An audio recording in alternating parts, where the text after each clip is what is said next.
Hey everybody, welcome back to another episode of Sips, Riffs, and Flix. And on this episode, we're going to do something a little different. Oh, Kevin yeah? and yeah, man, here's what we're going to do, buddy. Yeah, go for it. We're going to do a sampling of some bourbon that you and I've never tried before, but we're going to do it together. Yeah, but virtually. It's a new day, new age. It's a beautiful day. Who sang that song? Was that you too? It sounds like, yeah, probably. Yeah. Have a nice day. That was Bon Jovi. Yeah. Speaking of days, man, this has been a weird day. Remind me to tell you at some point about my wife having to carry a body today. It is I'm not even kidding. What'd you do today? Well, I carried a dead body. But yeah, so yeah. Go ahead. I was gonna say I'm Brandon. And I'm Kevin. And we're gonna try a bourbon today that my wife gave me for our anniversary way back when. And we just haven't had an opportunity to sample it. It's something that I've never tried. Kevin's never tried. We've never done here on the show. And I know absolutely zero about this bourbon. It sounds like a great show. We're going to try something that we know nothing about, and we've never had it, and we don't know any background. Yep. So the good news is our palates are refined, and we were born for this. So Yeah. I'll tell you what we'll do. Why don't we take our samples of this fine spirit? We'll tie it neat, and then we'll just go from there and see how it shakes out. So are we going to try it, and then you're going to tell me what it is? Yeah. So how about we take us a little nectar here? All right. So we're going neat. We're going to go neat first, and then I'm going to go in and I'm going to show everyone the bottle. Okay. And then we'll talk about whatever the label says.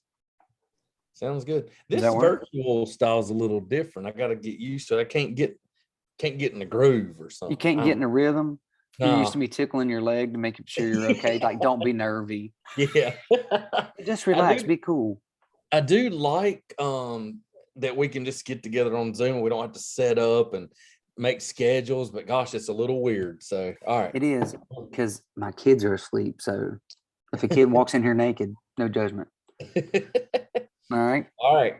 We're going neat first. Going neat first. And this is a bourbon. This is a bourbon. Smells like it. 90 proof. 98. Yeah. Close enough. That's right. Oh, mashed taters. Here it comes. All right, ready? Yep.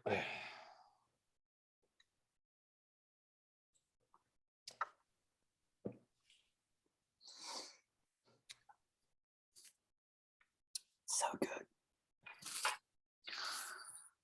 good.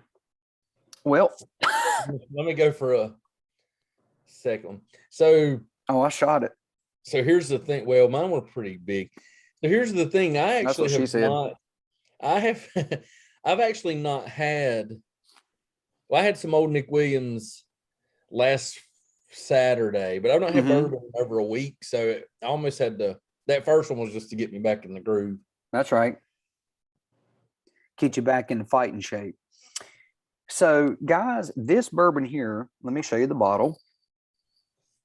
Oh, I've been wanting to try that. I kept seeing it in the store, and I thought how the bottle was so cool that I wanted. It reminds me of Rage Against the Machine's album. Me too. So this is called the Burning Chair, and it's a bourbon whiskey. It's 44% by volume. And unlike other shows, I'm going to read the label that they put on here because this could be the world's best bourbon, and we don't know it. But this is a Sunset Magazine 98-point international spirits competition. And the Burning Chair is a 4-year-old bourbon, and it's crafted by winemaker Dave Phinney, and it is finished in a cabernet wine barrel. Wait a second. Wait. Dave Phinney.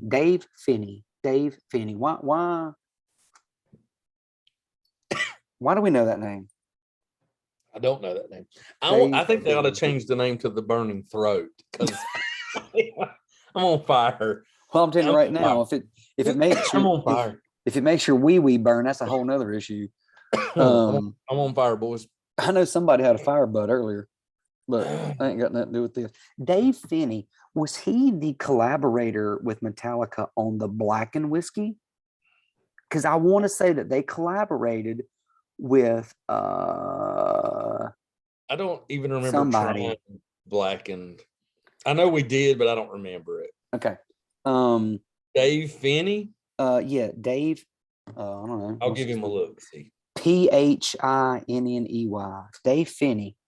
Well, it's not. They partner with somebody. I remember that name because Metallica partnered with somebody who I want to say was it with wine, but I listen. I've been wrong most of my life. Definitely shows him as the Burning Chair Bourbon, Savage and Cooke Distillery. So the Savage and Cooke Distillery is owned by Dave Phinney. Mm-hmm. So I'm looking to see. I don't see blackened popping up anywhere, but do Dave Phinney blackened whiskey and see if anything pops up. I'm glad that we never research before we do anything. Well, I mean, it wouldn't be as organic as it is, and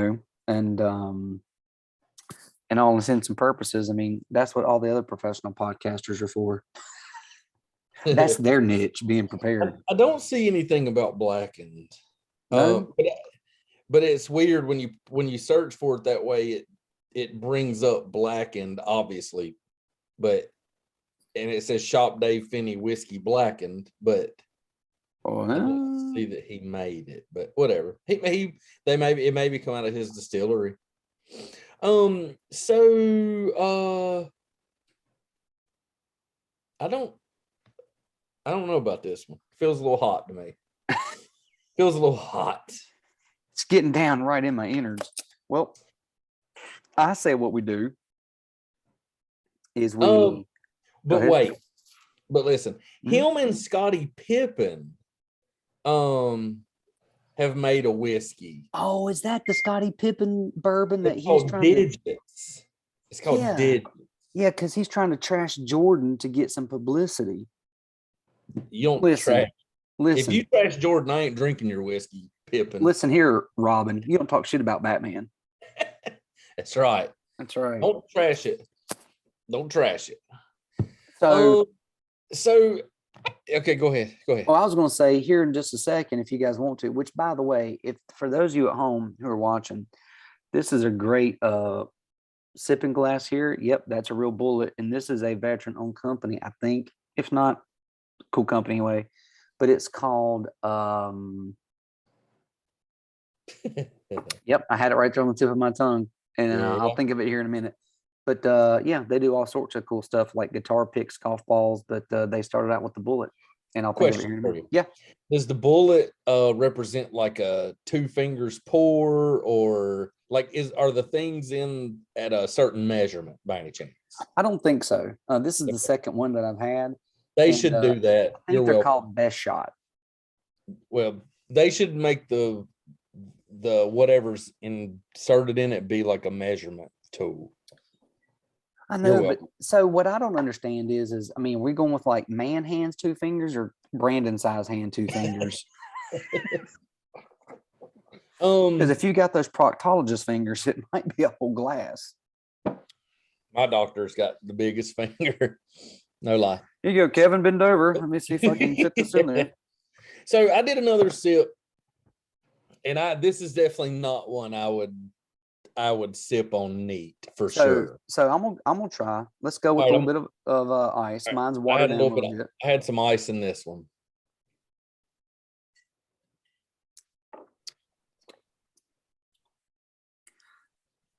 Mine's still pretty hot.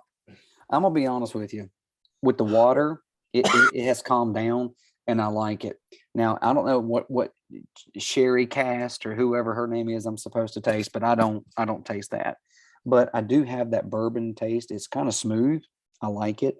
I can already tell that I shouldn't have more than 2 glasses of these because God only knows what's going to happen. I not like it. I not like it. I not like it. I lied. This is 88 proof. Wait, I might like it more now. I might like it more now. Hold on. Yeah, when you get above 90, anything over 90, I just can't do it. Well, I mean, I can do it. You just got to I be can do it. careful with it. This one to me is a little too bourbony, if that makes sense. Like It's too hot. it's almost like an overpowering bourbon flavor for me, if that makes sense. And y'all know I'm not a huge bourbon's got to be, there's something different about bourbon. It has to be a really good bourbon for me to like it. So I'm not saying it's a bad bourbon, but I wouldn't buy this one. But I love the bottle. I have picked the bottle up probably, no lie, 5 or 6 times and thought about buying it just because of the bottle. But well, and you can Google this too, but I think the reason you put it back down is because it is a higher end bottle. When I say higher end, I say above $40. yeah. For me, if it's above 30, you're just sitting your ass on the shelf unless you mark it down. So Brandon will if you're at the ABC store and text Brandon and say, "Hey, I'm at the ABC store. Do you need anything?" He'll say, "Yeah, grab anything under $30." I mean, because honestly, I mean, listen, I can't differentiate between the notes and this and that and florals and almond.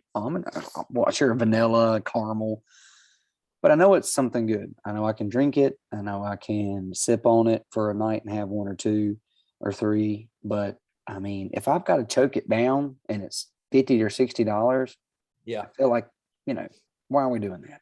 So I've bought in the last week 2 bottles of bourbon that were $50 or more that I've not tasted and I've never had, and I'm pretty nervous about them.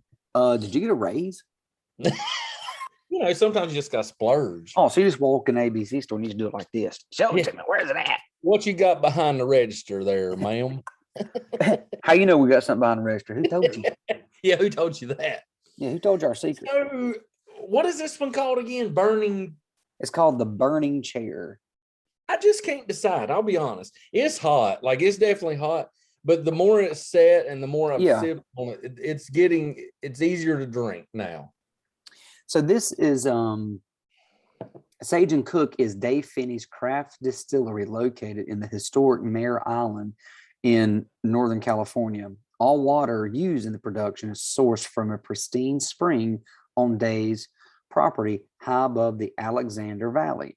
The bourbon is finished in a Napa Valley Cabernet wine barrel, which adds a unique texture and appealing flavor profile. I don't taste any of that. I don't taste that. I think it's too hot to taste it. I've got an Iredell County profile, so I can't, my horizons are tough to broaden. I don't have the Napa Valley. You wait till we try White Zinfandel. You're going to love it. We should do, what's that box wine? We should do it on the show sometime. Franzia or something. You mean the 2 things I have over here in my house right now? Yeah. So this one is, the weird thing is about bourbons, it's almost like I have to warm up to them or something.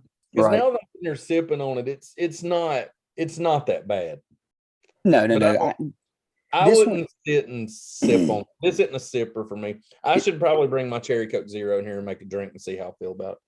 Oh, 100% you should. But for me, I mean, the ice is already melted. It's sweat. I mean, it's got nice lines. Yeah, that's from the sherry cask. Yeah. I don't get the wine after flavor. But I like this. I mean, I would sip on it. Would I buy it again? Maybe. All in all, your wife, she gave a good gift. All in all. Oh, this is a great gift. In case Kristen ever watches this, Kristen, you did a good job. Good job. Good job, honey. I will drink this again. This is a great gift. Love you, but sweetie, I would definitely let you buy this for me again out of your own personal account. All right. So would you walk across the street for it? Yeah, I'd walk across the street for this. How about you, Kevin? I don't think I would. Really? You stay home. This little piggy went to the market and this little piggy stay at home. Got it. I don't think I would. I don't, because, I don't even know how our rating system really works, but if we drink it again or not. Yeah. I mean, I would drink it, obviously, but I wouldn't pick it. If I had to do something else to pick over it, I probably would. Yeah, I would definitely walk across the street for it. And I don't know what else Dave Phinney has out there, but if somebody can look up that blackened thing and find out who it was that helped Metallica, Leave it in the comments. leave it in the comments. But so can I tell you guys a funny story today? Yeah, sure. All right, this is show and tell time. All right, kids, sit back and by your fireplace, kick your feet up, and it's show and tell time. So you guys know we own a junk hauling company, right? So we went to go visit this customer today. It's a big job, and I needed my assistant, called my wife, to come help me take pictures of what needs to be done. It's more like a 3-tier type of job, and so I needed someone to keep me organized of what's going to here, there, what's leaving, going, or whatnot. Okay. So this particular customer, we're up in their attic. Now this is a big house, like three of our houses easily, maybe 4 of our houses. So we're up in the attic, and I'm like, so what do you keeping? What are you doing? You can put the pile of keep here, there. And he's like, well, I got to find my bones. And I was like, excuse me? And he goes, yeah. And his wife goes, yeah, he has a skeleton of human remains here somewhere. And I said, like a real human? Said, yeah, I got it from another physician back in college, but I put her somewhere. It's a woman. And I'm like, so is it like in a coffin or like some sort of like glass box? Like, what are we looking for? He's like, no, she's in a box somewhere. I got it labeled something. So we go to the other part of his attic, and as he said, underneath their boxes of the ab rollers and this and that, there is a box of human skeletal bones, the full skeleton. So I just don't think that's legal.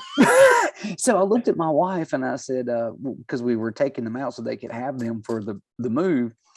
And I said, hey, honey, can you hold this box of bones? And she looks at me, she went, yeah. So literally she looked at me and she carries this big box of this skull vertebrae, and you can see the jawbone disconnected. And she lays it up over there, and she looked at me and she goes, can't believe you had me carrying a body. So I asked him, I said, so has this lady been identified? Like, do we know who this is? He goes, no, it came from residency. They weren't really keeping track back then. I'm sorry. So, I mean, like, is this a Jane Doe and like somebody's parents are still missing her, but they're in some dude's attic who's moving? Oh, that's what I was going to say. So basically what I'm hearing is you're an accessory to murder is what I'm understanding now. Or I potentially have a $10 million reward because I found someone. True. So, and all I keep hearing in my head is I'm digging up bones. That song. But the wife said she was always been so afraid. She's like, the old saying, skeletons in my closet. She's like, well, no, we really have one. And yes, they do. I don't think that's legal. I don't think it's legal. I don't think it's legal to have like dinosaur bones. I mean, I think once you cross state lines, it gets fuzzy. So what did y'all do with the bones exactly? We left them at the house. But I mean, are they going to be moving to the new residence or something? Or yeah. I mean, he's not getting rid of them. It's just if it was part of the junk job, honestly, if he wanted us to remove them, I feel like the right thing to do would be to bury them somewhere, like with a proper burial. Yeah, and play music and everything, and speak on it. That is by far the most random thing I have had at a junk job. I used to think it was the pocket vaginas or the I mean, those are pretty random. Or I thought you was gonna say those are pretty regular. Well, those are like every junk job we do. You can kind of walk up to a customer and look in their eyes and tell if they got a closet full of pocket vaginas. I'll tell you what, sir. I've been in this a long time, and I think I know what you might have in your closet. There was also like the type of fella that might have a pocket vagina, right? Or a couple. There was the time that there was this whole tripod set up with. Anyway, that's a whole nother. That's not appropriate. I feel like this podcast is taking a turn for the worse. But anyway, I mean that I just had to share that today because I've never come across that. I've come across a lot of stuff, but that one takes the cake. All right, so I keep wanting to call it the Burning Man, but that's not what it's called. No, that's ayahuasca shit or something. It's Also, probably in California. Sometimes When did I become Irish? Or somewhere maybe like that in California. Sometimes should we try ayahuasca on the Sips, Riffs, and Flix show and talk about it? No, God, no, because you can shit yourself while taking that. The last thing I need to do is shit myself on the podcast. I bet it'd be our highest view. Speaking of, you know how like with COVID and everything now, like some people are saying like with the what's that thing called? What's the variant now? Omicron. Yeah, right. Some are saying like, instead of swabbing in the nasal, most people get a sore throat, so you swab the throat. At what point does the new variant come out? Well, everyone gets diarrhea and we're swabbing everybody's ass.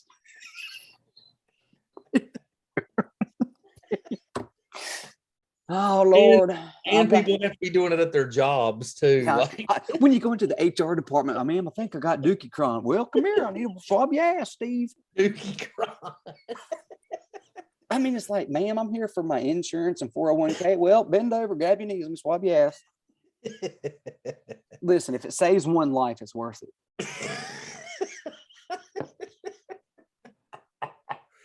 All right. Burning. I do not know the name of this bourbon. Burning chair. Chair. I was gonna say tree. That time I was gonna say tree. The burning tree. No, that's the burning bush in Three Amigos. So the burning chair bourbon. Yep, burning chair bourbon out of California. Yeah. So my final review is it's getting easier to drink. Do you guys see this good. Running out of time pop-up screen? Yeah, we've got 9 minutes left. I mean, come on. We'll be splurge a little. Splurge a little. Listen, the Sips, Riffs, and Flix budget is kind of tight. So burning chair for me, it's good. I probably would not buy it, but I could definitely drink it if your wife buys it for you a couple times. Yeah, I mean, I appreciate it. It's a good gift, and it's a good gift. I would walk across the street for it. So, all right. Any parting thoughts from any words of wisdom from you, from carrying bones to swabbing asses? Yeah, man. If in doubt, wipe front to back. I can't top that one. All right. So everybody, thanks for listening again and sitting through this with us. Sorry if it was painful, but we're here, we're back, and we're gonna stay. So keep on coming back, watching us, and laugh a little, share it, comment, and drink them if you got them. See y'all. See ya.